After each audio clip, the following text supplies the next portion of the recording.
The room filled with laughter, but none of it was kind. When her husband passed away suddenly, his wealthy family wasted no time gathering at the mansion to divide his inheritance. They carried themselves with arrogance, whispering about stocks, land deeds, and luxury cars as though she, the grieving widow, were nothing more than an unwanted guest. She sat quietly, hands folded, her heart heavy with grief. For years she had stood by her husband's side, through nights of struggle and days of sacrifice. But now, instead of comfort, all she received were sharp glares and cruel smirks. Finally, her sister-in-law stood, her jewelry sparkling beneath the golden chandelier. With an exaggerated sigh, she held up a single, rusted van key. "Well, we did not forget you," she said mockingly, tossing it across the table. The key slid toward her and stopped at her trembling hands. "You can have the van. It suits your status." The others erupted into laughter. One brother-in-law added, "Do not drive too far. It might fall apart before you reach the end of the street." Her face burned with humiliation, but she said nothing. She picked up the key, her fingers tightening around it. That van was not just a pile of rust. It was the last thing her husband ever drove, the car they had taken on late-night rides, the place they had spoken of dreams too big for anyone else to believe. To them, it was junk. To her, it was memory. But there was something else too. Weeks before his death, her husband had whispered to her one night, "If anything happens to me, do not let go of the van. It is worth more than anyone knows. Promise me you will trust me." She had promised, though she never understood why. Until now. As the family clinked glasses, celebrating their new fortunes, she walked outside alone. The van sat under the moonlight, its paint chipped, its tires worn, its doors creaking from years of use. She placed her hand on the hood, and whispered, "Why? Why is this all you left me?" Then, with trembling hands, she opened the glove compartment. Inside lay a worn envelope with her name written in his handwriting. Her heart raced as she pulled it out, her tears blurring the ink. She unfolded the letter, and what she read made her gasp so loudly, the sound echoed in the silence of the night. The van was not what it seemed. Her hands shook as she held the letter. The handwriting was undeniably her husband's, bold and steady as if he had written it with purpose, not chance. She pressed the paper to her chest for a moment, afraid to read, afraid of what truth it might carry. Then slowly, she unfolded it again. "My love," the letter began. "If you are reading this, it means I am no longer with you. But I need you to be strong, stronger than ever. I know my family has never accepted you. I know they will treat you as though you are nothing. That is why I left them their fortunes, their mansions, their jewels. They will spend it and waste it. But I left you the one thing that matters most, our van. It is not just a van. It is our future. Inside it is a secret that no one else knows. Do not let anyone take it from you." Her chest tightened, her tears falling faster. She read the last line again and again. "What is hidden inside the van will change everything." For the first time in weeks, she felt something stir inside her heart, hope. The following morning, she returned to the mansion to collect her belongings. Her in-laws watched from the window, smirking as she climbed into the old van. She could hear their laughter ringing out. "Look at her, clinging to that heap of junk," her brother-in-law sneered. She ignored them. Her husband's words gave her strength. She started the engine, and though it coughed and rattled, it carried her away from their cruel eyes. That night, she parked in the small garage behind her modest home.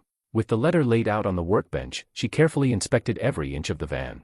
She checked under the seats, inside the glove box again, beneath the floor mats. Nothing. Hours passed, but still, the van gave up no secrets. Frustrated, she leaned against the rusty frame, tears of exhaustion filling her eyes. "What did you mean?" she whispered into the darkness. Just then, her hand brushed against the back panel of the van. It felt different, thicker, hollow. Her pulse quickened. She grabbed a small wrench and tapped the metal. A dull echo rang out. She froze, her breath caught in her throat. With trembling hands, she loosened a bolt. The panel shifted slightly, and what glimmered from behind the rusty wall made her stagger back, clutching her chest in shock. It was not junk at all. Her heart raced as the panel finally came loose. Behind the rusted shell, wrapped in layers of protective cloth, lay stacks of gold bars, each one glimmering faintly in the dim garage light. She gasped, covering her mouth, her knees nearly giving way. It was not just one or two. It was an entire compartment filled with pure gold. Her husband had hidden it all inside the van.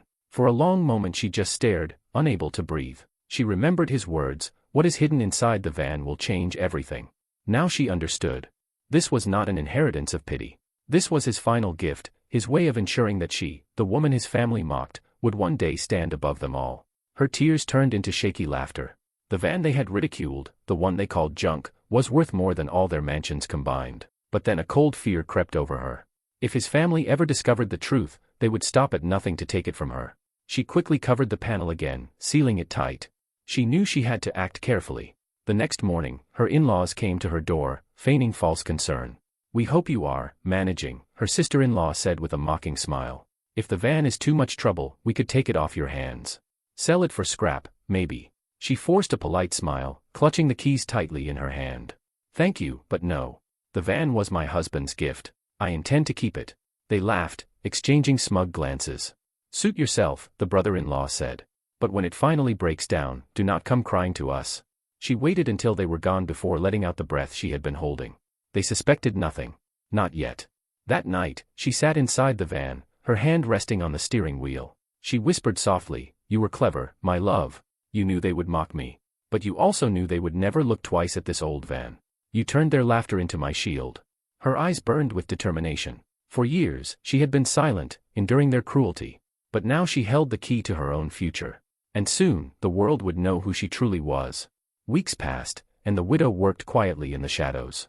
She sold only a small piece of gold at a time, careful not to raise suspicion. With the money, she began to rebuild her life, repairing her modest home, enrolling in courses her husband once encouraged her to take, and slowly investing in businesses she believed in. Meanwhile, her in-laws continued their cruel charade. At family gatherings, they mocked her rusted inheritance, laughing loudly in front of friends. "She drives that van like it is a crown jewel," her sister-in-law sneered. "If only she knew it is worth less than the shoes on her feet." But what they did not know was that behind the van's battered frame, their worthless sister-in-law was quietly becoming wealthier than all of them combined. Then came the day of the family estate meeting. Her husband's will had left most of the visible properties in their hands, and they boasted loudly about their success. She arrived in the same van, its paint peeling, its engine coughing, just as it always had. The in-laws smirked, certain she would be humiliated once again. But when the lawyer revealed her sudden rise, her name now attached to investments, properties, and companies, they fell silent. "Impossible," her brother-in-law stammered. "Where could she have gotten that kind of money?" She rose slowly, her voice calm yet steady. "From the very thing you mocked me for. The van you thought was worthless, was worth more than everything you inherited." Gasps filled the room. Her sister-in-law's face turned pale. "The van." She nodded, her eyes glistening with both grief and triumph. "He left me his heart, his love, and his wisdom. While you scrambled for riches you could flaunt, he entrusted me with wealth you would never recognize, because your eyes were too blind with greed." The room went quiet. For the first time, they had no insults, no laughter. Only the heavy weight of shame. She walked out of the meeting, her head held high, and climbed into the rusted van. It rattled as it pulled onto the road, but to her, it roared like a chariot of victory. Her husband had given her more than gold. He had given her dignity, justice, and a future no one could take away. And as the wind rushed through the cracked windows, she whispered, "They laughed at me once. Now, they will never laugh again."